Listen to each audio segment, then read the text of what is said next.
why is this beneficial? The attention span of a human doesn't last past 20 minutes at maximum, and a while after that, one's attention span begins to wane.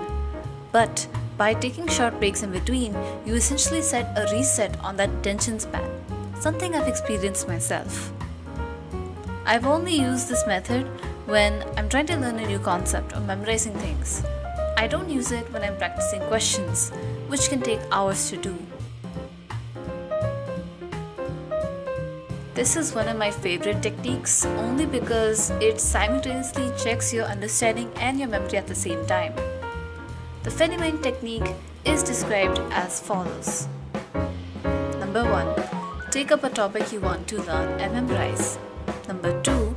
Read and digest the content. Number 3. Close the material and try to explain the concept as if you were explaining to a 5-year-old. They say that the best way of learning is by teaching. So essentially by teaching to this imaginary 5-year-old, you're also teaching yourself in the process. If you're not able to explain a topic well, that clearly means that you don't understand it as well as you think. It really tests yourself and your true conceptual knowledge.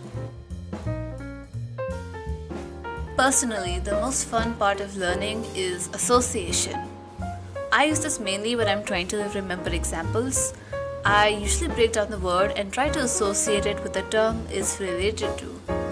For example, you can see in the flowchart that I've made here, there's a bacteria called Colibacteria, and I had to remember that it's in the shape of a stalk. So the way I remember this is that I took the word coli out of the bacteria name, and coli is kind of like column, which is the shape of a stalk. So I essentially remember exactly that Colibacteria means column, which means stalk. So this is just a small example. There are many other ways I associate things to objects or things regarding its shape or its properties. Not only this, but you can also look up the certain term for interesting facts about it. Only if you have time, of course. I did this for digestive enzymes and I looked up different case studies of disorders and diseases related to each enzyme. Not only did this help me ingrain those terms in my memory, my interest also increased greatly. You have to make sure that you use this method for terms that are especially hard to link to the content and limit your time for searching. I spent about 30 minutes working on association and memorizing examples. Of course, this may not work for every single term, but the more associations you make, the easier your brain will make connections. So every time you revise, it will take less and less time. Watcher of the study community, you'll see this word being tossed around a lot. What is this method? Spaced repetition, as the name suggests, is when you repeat learning each topic after a fixed amount of days. It seems pretty simple, like common revision. But why is this useful? This is the forgetting curve, and as you can see, after each interval of days, the mind tends to forget the content learned before. But by repeating learning each topic, you can essentially flatten that curve.